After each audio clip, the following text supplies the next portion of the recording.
સમાચાર સાથે હું હિના। સમાચાર સુરતમાંથી ડિંડોલીની હોટલમાં યુવકનું મોત થઈ ગયું। રિસેપ્શન પર વાત કરતા યુવક અચાનક ઢળી પડ્યો। સીસીટીવીમાં યુવક ઢળી પડતો કેદ થયું છે। આપને સીસીટીવી ફૂટેજ બતાવી રહ્યા છે કે જ્યાં રિસેપ્શન પર યુવક વાત કરી રહ્યો હતો અને અચાનક જ આ યુવક ઢળી પડ્યો અને મોતને ભેટ્યું છે। આ જે સ્થળ છે ડિંડોલીની હોટલ છે કે જ્યાં યુવકનું મોત થયું છે। કયા કારણોસર આ યુવકનું મોત થયું છે તેની કોઈ સ્પષ્ટ વિગતો સામે નથી આવી, પરંતુ જે રીતે સીસીટીવી ફૂટેજ આવ્યા છે તેમાં સ્પષ્ટપણે જોઈ શકાય છે કે આ વ્યક્તિ સામે આ યુવક સાથે વાતચીત કરી રહ્યો છે ને અચાનક જ ઢળી પડે છે અને મોતને ભેટે છે। આ ચોંકાવનારા જે સીસીટીવી ફૂટેજ સામે આવ્યા છે એ ડિંડોલીની હોટલમાંથી સામે આવ્યા છે। કયા કારણોસર આ ઘટના બની છે તેની સ્પષ્ટ વિગત નથી। સંપૂર્ણ વિગત સાથે અમારા સંવાદદાતા કીર્તેશ જોડાઈ ગયા છે। કીર્તેશ, યુવક મોતને ભેટ્યો છે, શું કારણ સામે આવ્યું છે? સંપૂર્ણ વિગત।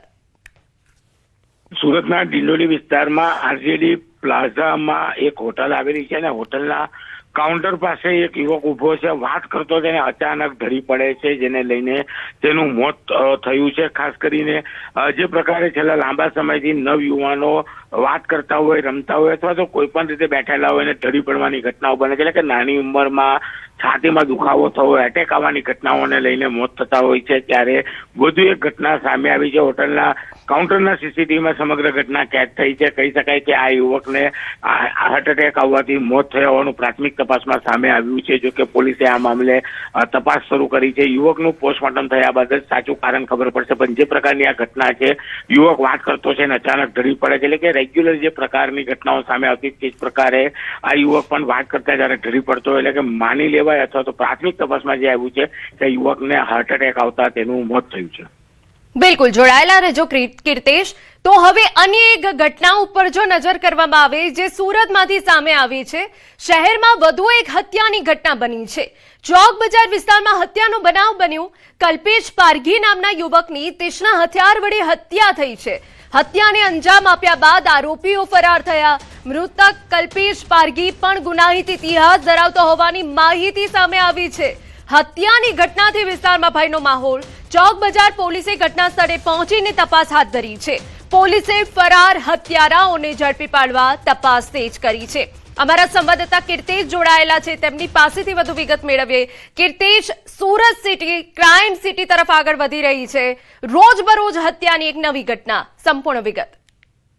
બિલકુલ, સુરતના ચોક બજાર વિસ્તારમાં વધુ એક હત્યાની ઘટના સામે આવતા સમગ્ર વિસ્તારમાં શોકનો માહોલ ફેલાઈ ગયો છે। એક ડરનો માહોલ જોવા મળી રહ્યો છે, કારણ કે મરનાર કલ્પેશ પારઘી ગુનાહિત ઇતિહાસ ધરાવતો હતો, અનેક ગુનાઓમાં સંડોવાયેલો હતો અને તેના પર જે રીતે ચપ્પુ જેવા તીક્ષ્ણ હથિયાર વડે હુમલો કરવામાં આવ્યો છે, જેને લઈને તેનું મોત થયું છે। જો કે ચોક બજાર પોલીસે આ મામલે ગુનો દાખલ કરી તપાસ શરૂ કરી છે। ત્યારે ગુજરાતનું આર્થિક પાટનગર ગણાતા સુરતમાં કહી શકાય કે 24 કલાકમાં 2 હત્યાની ઘટનાઓ સામે આવી છે। બિલકુલ, આભાર તમામ વિગતો બદલ।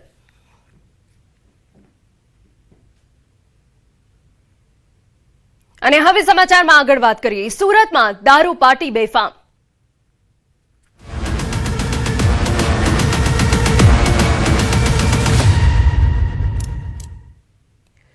સુરતમાં દારૂડિયાઓ બેફામ બન્યા। 2 દિવસમાં બીજી વાર દારૂ પાર્ટી પકડાઈ ગઈ। ડુમસા રાજહંસ બેલીજા બી ફ્લેટમાંથી દારૂ પાર્ટી પકડાઈ છે। ફ્લેટ નંબર 13-17 માં ચાલતી હતી દારૂ પાર્ટી। ડુમસ પોલીસે રાત્રે મહેફિલના રંગમાં ભંગ પાડ્યો। 6 વેપારીઓ દારૂની મહેફિલ માણતા ઝડપાઈ ગયા। 14 ભરેલી અને 2 ખાલી મળી કુલ 16 દારૂની બોટલ જપ્ત કરાઈ હોવાની વિગત છે। તમામને નવી સિવિલ હોસ્પિટલ મેડિકલ પરીક્ષણ અર્થે લઈ જવાયા છે। કુલ 10.07 લાખનો મુદ્દામાલ કબજે કરાયો। દારૂની મહેફિલ મામલે ડુમસ પોલીસે વધુ તપાસ હાથ ધરી છે। ટેક્સટાઇલના વેપારીઓ દારૂની પાર્ટી કરી રહ્યા હતા। પોલીસે રાત્રે 2:30 વાગે દરોડાની કાર્યવાહી કરી છે। અનુપ પાંપડિયાના ફ્લેટમાં દારૂ પાર્ટી ચાલતી હતી તેવી વિગત સામે આવી છે। આરોપીઓ શહેરના ગોળદોડ રોડ, ભટાર, ઉમરા, અડાજન, પાટિયા તથા 84 વિસ્તારના રહેવાસી હોવાની વિગત છે। 14 ભરેલી અને 2 ખાલી બોટલ મળી એકબીજાની મદદથી દારૂની બોટલ લાવ્યા હતા।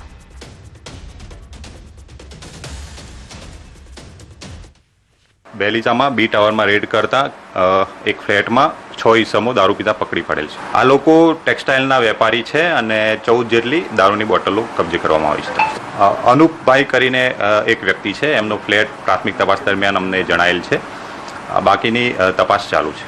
સુરતનો ડુમ્મસ વિસ્તારમાં 2 દિવસ પહેલા જન્મદિવસની પાર્ટીમાં 22 લોકોની ધરપકડ થઈ હતી. આ વિસ્તારમાં આવેલા ફ્લેટ હોય કે ફાર્મ હાઉસ હોય, આ જ પ્રકારની પાર્ટી હોવાની વિગતો સામે આવતા પોલીસ દ્વારા સર્ચ ઓપરેશનો શરૂ કરવામાં આવ્યા છે. ત્યારે ગઈકાલે રાત્રે પણ સુરત પોલીસ દ્વારા સુરત ડુમ્મસ વિસ્તારમાં આવેલા બેલેજા નામનું જે બિલ્ડિંગ છે કે જે 2 બિલ્ડિંગમાં મોટે પ્રમાણમાં ફ્લેટ આવેલા છે અને આ ફ્લેટ તમામ માલે તુજારો પાર્ટી કરવા માટે રાખતા હોવાની વિગતો મળતા પોલીસે મોડી રાત્રે સર્ચ કર્યું હતું અને સર્ચના આધારે એક બિલ્ડિંગમાં 6 જેટલા વેપારી દારૂની મહેફિલ કરતા ઝડપાયા છે. એટલે કે ડુમ્મસમાં ફરી વખત દારૂની મહેફિલ ઝડપાઈ છે. ત્યારે કહી શકાય કે દ્રશ્ય જોઈ શકાય છે કે આ બેલીઝા બિલ્ડિંગ છે કે જે એમાં એ વિન ને બી વિન આવી છે. એક વિનમાં કહી શકાય 1000 કરતાં વધુ ફ્લેટો છે. આ તમામ ફ્લેટો માત્ર ને માત્ર ફાર્મ હાઉસ અથવા તો પાર્ટી માટે રાખવામાં આવેલા છે. ત્યારે પોલીસના સર્ચમાં વધુ એક વખત ડુમ્મસ પોલીસને સફળતા મળી છે અને 6 વેપારીઓ દારૂની મહેફિલ કરતા ઝડપાયા છે. કીર્તેશ પટેલ, ન્યૂઝ 18 ગુજરાતી, સુરત. તો દારૂના જામ પર પોલીસો બ્રેક આપને વિડીયો પણ બતાવી રહ્યા છે. વેપારીઓની મહેફિલના રંગમાં પોલીસે ભંગ પાડ્યો છે. હાલ તો આ તમામ લોકોને મેડિકલ અર્થે હોસ્પિટલ લઈ જવાયા છે. પરંતુ બીજી તસવીર અમે આપને બતાવી રહ્યા છે. આ એ વેપારીઓ છે કે જેઓ દારૂની પાર્ટી માણી રહ્યા હતા. સમાચારમાં આગળ વધીએ. સમાચાર અમદાવાદમાંથી. આનંદ નિકેતન સ્કૂલ વિવાદ મામલે આજે પણ ધોરણ 4 સુધીના વર્ગો બંધ. નર્સરીથી ધોરણ 4 સુધીના વર્ગોમાં રજા છે. આગામી સૂચના સુધી બંધ રાખવાનો નિર્ણય કરાયો છે. ધોરણ 5 થી 12ના વિદ્યાર્થીઓ માટે નિયમિત સ્કૂલ શરૂ. વિદ્યાર્થીઓને ઘરેથી નાસ્તો અને લંચ લાવવાની પણ સૂચના અપાઈ. વિદ્યાર્થીઓની સલામતી અને સુરક્ષાને ધ્યાનમાં રાખી શાળા સંચાલનનો આ નિર્ણય.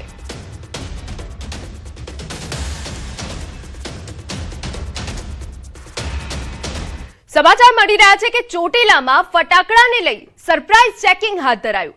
Deputy collector એચ.ટી. મકવાણા દ્વારા કાર્યવાહી થઈ. શાસ્ત્રીનગર વિસ્તારમાં ફટાકડા ગોડાઉન સીલ કરાયું. 10,06,000નો જથ્થો સીઝ કરાયો. માન્ય લાયસન્સ વગર સંગ્રહ વેચાણનો ખુલાસો થયો છે. રહેણાંક વિસ્તારમાં ફટાકડા સંગ્રહ કરાતા હતા. સલામતીના નિયમોના પાલનમાં ગંભીર બેદરકારી સામે આવી. એક્સપ્લોઝિવ એક્ટના ભંગ બદલ કાર્યવાહી થઈ છે.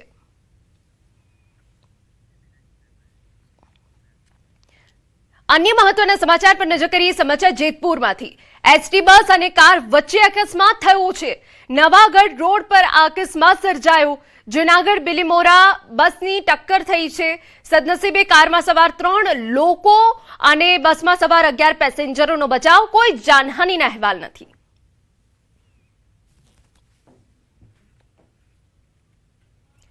તો જેતપુર એસટી બસ અને કાર વચ્ચે આ અકસ્માત થયો હોવાની વિગતો મળી રહી છે. નવાગઢ રોડ પર આ અકસ્માત થયો છે. જોકે જે બસમાં મુસાફરો હતા તેઓ સલામત છે. કારને નુકસાન પહોંચ્યું હોય તેવી તસવીરો પણ સામે આવી છે.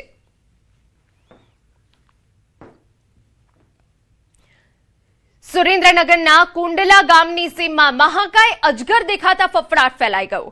ખેતરમાં 11 ફૂટથી વધુ લાંબો અજગર દેખાયો. કુંડલા ગામની સીમમાં અજગર દેખાતા લોકોમાં દોડધામ. વન વિભાગની ટીમ ઘટનાસ્થળ પર દોડી આવી. વન વિભાગે 11 ફૂટથી વધુ લાંબા અજગરનું સફળ રેસ્ક્યુ કર્યું. મહાકાય અજગરને સહી સલામત જંગલમાં છોડાયો. કુંડલા ગામની સીમમાં અજગરનું રેસ્ક્યુ ઓપરેશન હાથ ધરાયું. ખેતરમાં અજગર દેખાતા સ્થાનિકોમાં ભયનો માહોલ છવાયો. વન વિભાગે મહાકાય અજગરને પકડી સલામત સ્થળે ખસેડ્યો. તો ખેતરમાં મહાકાય અજગર દેખાતા જે આસપાસના ખેડૂતો છે તેઓમાં ફફડાટ ફેલાઈ ગયો હતો. કુંડલા ગામની સીમમાં મહાકાય અજગર દેખાતા તેનું રેસ્ક્યુ કરવામાં આવ્યું. 11 ફૂટથી વધુ લાંબા અજગરનું રેસ્ક્યુ કરાયું, જેની તસવીરો સામે આવી.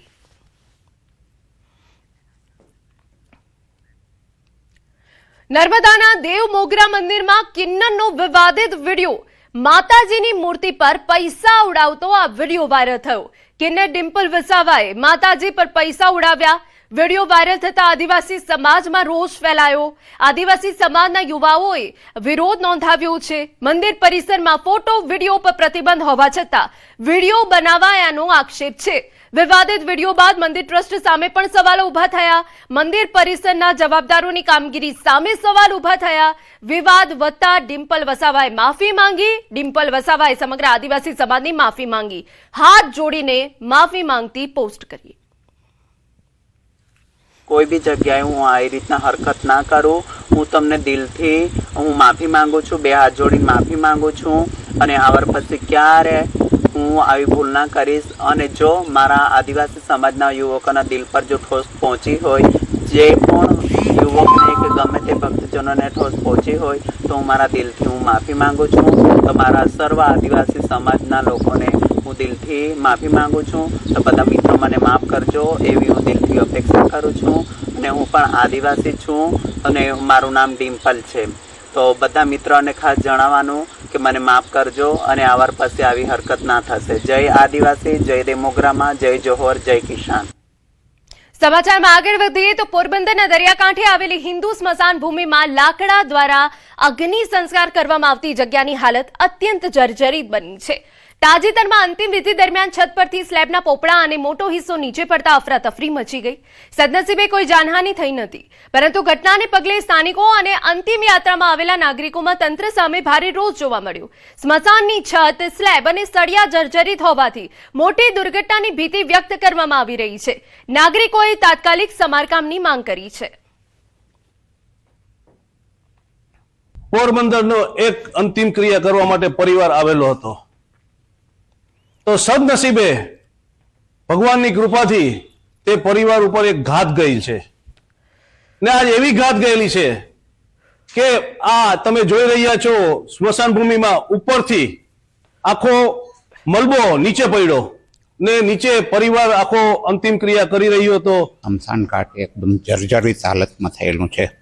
આના માટે જરૂરી છે કે નગરપાલિકા અથવા ગવર્મેન્ટ કોઈ પણના અંડરમાં જે કંઈ આવતું હોય એ જરૂરી છે કે જે રિનોવેશન કરવું તાત્કાલિક ધોરણે ન કરવાના કારણે કાલ સવારે કોઈ પણ અકસ્માત થઈ શકે એવી જર્જરિત હાલત અમે જોઈ છે. સ્મશાન હતા ને આપણે આવો પડવા જેવું થઈ ગયું. બધી આ બધી ઉખડી ગયું.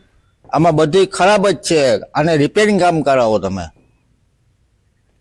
મનપાના ડેપ્યુટી કમિશનર મુજબ રિનોવેશન અને રિપેરિંગ માટે ટેન્ડર પ્રક્રિયા પૂર્ણ થઈ ચૂકી છે અને એજન્સી પણ નક્કી થઈ ગઈ છે. સ્થાયી સમિતિની મંજૂરી બાદ કામ શરૂ કરાશે, જ્યારે હાલ એન્જિનિયર દ્વારા સ્થળ તપાસ કરાવી સલામતીની વ્યવસ્થા સુનિશ્ચિત કરવામાં આવશે.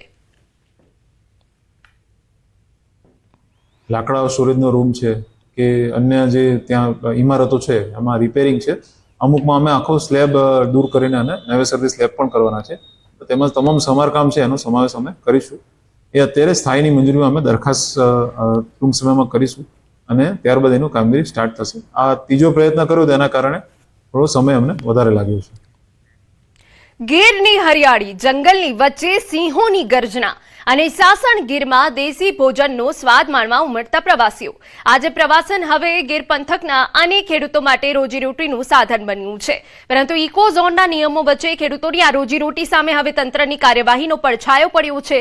નોટિસ અને દંડની કાર્યવાહીથી ખેડૂતો થતા હોમ સ્ટે ધાબા સંચાલકોમાં રોષ ફેલાયો છે, જેને લઈ જૂનાગઢના સાસણગીર અને ગીર પંથકમાં ખેડૂતો રિસોર્ટ અને હોમ સ્ટે ધારકોની બેઠક યોજાઈ.